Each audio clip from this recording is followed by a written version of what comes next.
بسم اللہ الرحمن الرحیم۔ السلام علیکم دوستو، کیسے ہیں آپ؟ تو دوستو آج کا ہمارا ٹاپک مروان بن حکم کے متعلق ہے، جو کہ گورنر تھا حضرت امیر معاویہ کے دور میں۔ تو آج اس کے متعلق بات کریں گے، تو ویڈیو کو اینڈ تک لازمی دیکھے گا تاکہ آپ کے علم میں اضافہ ہو سکے۔ تو لائک اور سبسکرائب کرنا مت بھولیے گا۔ ویڈیو کا آغاز کرتے ہیں۔ 30 حدیث صحیح مسلم سے 179 اور مشکات میں 157 نمبر۔ عبداللہ ابن مسعود رضی اللہ تعالیٰ عنہ کہتے ہیں کہ نبی صلی اللہ علیہ وسلم نے ارشاد فرمایا کہ تمام انبیاء کے ساتھ ایسا ہوا کہ جب بھی اللہ تعالیٰ کسی کو نبی بنا کر مبعوث کرتا ہے نا، تو اس کے کچھ خاص حواری اور خاص اصحاب ہوتے ہیں جو اس کی سنت کو مضبوطی سے پکڑ لیتے ہیں، بڑی مضبوطی کے ساتھ، بڑے پیشن کے ساتھ والنٹیئر ہوتے ہیں۔ لیکن جب وہ اصحاب فوت ہو جاتے ہیں، پھر ان کے ناخلف جانشین پیدا ہوتے ہیں۔ وہ کہتے ہیں جو کرتے نہیں، اور وہ کرتے ہیں جس کا اللہ نے حکم نہیں دیا ہوتا۔ تو جو کوئی ان کے ساتھ ہاتھ کے ساتھ جہاد کرے تو وہ مومن ہے، جو زبان کے ساتھ جہاد کرے وہ بھی مومن ہے، اور جو دل میں برا مانے وہ بھی مومن ہے، اور اس کے بعد رائی کے دانے کے برابر بھی ایمان نہیں ہے جو دل میں بھی برا نہ مانے۔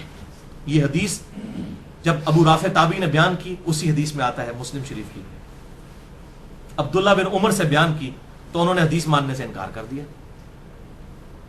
پھر وہ بیچارے انتظار میں رہے۔ ایک دفعہ عبداللہ ابن مسعود وہاں پر آئے رضی اللہ تعالیٰ عنہ وعلیہ السلام، تو ابن عمر ان کی زیارت کے لیے گئے۔ ظاہر وہ سینئر صحابی تھے، جونیئر کوئی جانا چاہیے تھا، وہ پہلے 10 مسلمانوں میں سے تھے۔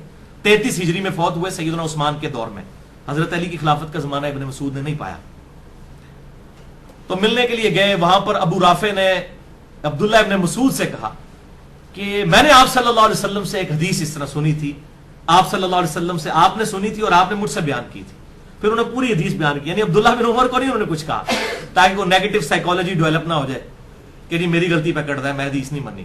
تو انہوں نے عبداللہ بن مسعود سے کہا کہ اس طرح آپ نے مجھ سے بیان نہیں کیا تھا؟ ان کا ہاں، اللہ کے نبی نے مجھ سے یہ بات بیان کی تھی صلی اللہ علیہ وسلم۔ تو اسی حدیث میں بولا کرتا ہوں کہ عبداللہ بن عمر کی ایک اپنی نیچر تھی، سیدنا حسین کی ایک اپنی نیچر تھی۔ ان کی ذرا وہ پیسیو نیچر تھی، سیدنا حسین کی ایکٹیو نیچر تھی۔ اسی لیے انہوں نے وہ پہلے درجے پر آئے نا کہ برائی کو ہاتھ سے روکا، اور یہ امت محمدیہ میں جو آل محمد ہے انہی کا یہ سٹیٹس ہوگا صلی اللہ علیہ وسلم کہ وہ ہاتھ سے روکے، کیونکہ ان کے جینز پروفٹ کے جینز ہیں۔ امت محمدیہ میں جو آل محمد ہے صلی اللہ علیہ وسلم، اگر وہ برائی کو ایکسپٹ کر لیں گے تو وہ تو شریعت بن جائے گی۔ اسی لیے سیدنا حسین کھڑے ہوئے اس وقت، قیام حسینی کی بنیاد یہ چیز تھی۔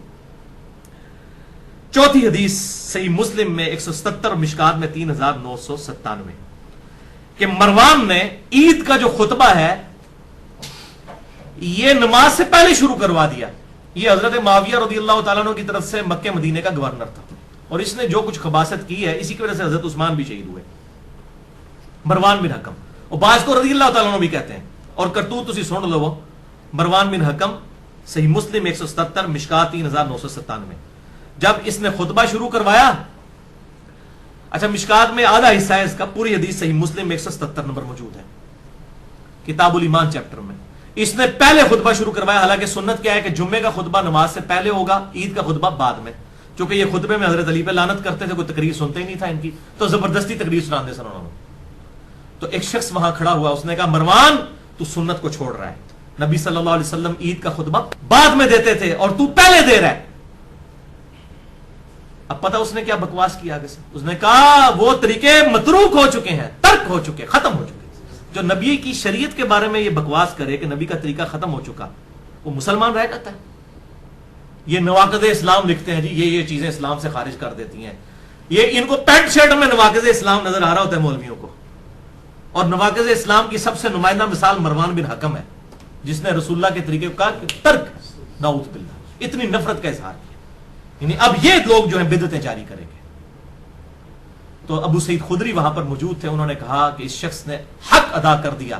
میں نے خود نبی صلی اللہ علیہ وسلم سے سنا تھا کہ جو کوئی برائی کو دیکھے ہاتھ سے روکے، ہاتھ سے نہیں روک سکتا، زبان سے روکے، زبان سے نہیں روک سکتا، کم از کم دل میں اس کو برا جانے۔ لیکن آپ صلی اللہ علیہ وسلم نے ساتھ فرمایا تھا ذالک اضعف الایمان، دل میں برا جاننا ایمان کا کمزور ترین درجہ ہے۔ تو کیا سیدنا حسین ایمان کے کمزور ترین درجے پر ہوں گے؟ اعلیٰ ترین درجے پر، ذالک اضعف الایمان۔ ایمان کا کمزور ترین درجہ.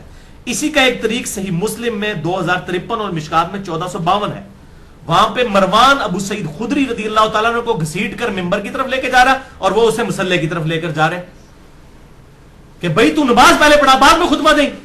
تو کہتا ہے ابو سعید تجھے نہیں پتا وہ طریقے متروک ہو چکے. اس میں بھی الفاظ ہے. تو حضرت ابو سعید خدری نے کہا اللہ کی قسم, اس ذات کی قسم جس کے قبضے قدرت میں میری جان ہے, نبی کا طریقہ متروک نہیں ہوا, تو خیر و بھلائی پہ نہیں مروان. 3 دفعہ انہوں نے فرمایا اور وہاں سے چلے گئے.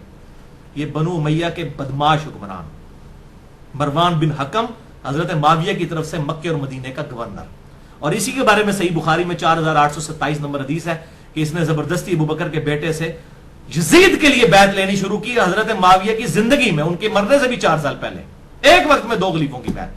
اور جب انہوں نے انکار کیا تو کہا اس کو پکڑ لو, تو وہ حضرت عائشہ کے حجرے میں چلے گئے. اور ڈیٹیل کے ساتھ احادیث الحمدللہ موجود ہیں. تو یہ بدماش لوگ ہیں بنو امیہ کے لوگ, جن لوگوں نے اس طریقے سے دین کا بیڑا غرق کیا. اب میں آپ کو آخر میں 2-3 منٹ میں بتا دیتا ہوں کہ ان کا چٹا بٹا میں نے سارا کھول دیا. یہ بھائیوں میرا ریسرچ پیپر ہے, یہ ہے ہسٹوریکل ریسرچ پیپر. واقعہ کربلا کا حقیقی پس منظر 72 صحیح الاسناد احادیث کی روشنی میں. یہ خیالی پس منظر نہیں ہے, یا یہ جھوٹی تاریخ نہیں ہے صلاح الدین یوسف صاحب کی لکھی ہوئی اور کفایت اللہ سنابلی صاحب کی. یہ حدیثیں ہیں. اس میں 150 طریق میں نے 150 احادیث جمع کی ہیں. 72 شہدائے احد کی نسبت سے ایک نمبرنگ کے اوپر کئی احادیث موجود ہیں. اور الحمدللہ یہ انٹرنیشنل پمفلٹ ہے. سب سے پہلے میں نے عربی میں لکھا ہے, اس کے بعد اس کا اردو ترجمہ ہوا, آج کل ہندی ہو رہا ہے اور انگلش بھی عنقریب آ جائے گا. اہل سنت پاک.com پہ جائیں, ریسرچ پیپرز میں جا کر 5B ریسرچ پیپر تقریباً 6.5 MB کی فائل ہے, PDF ڈاؤن لوڈ کریں اور پڑھیں. اور اس میں یہ سارا چٹا بٹا میں نے کھول دیا.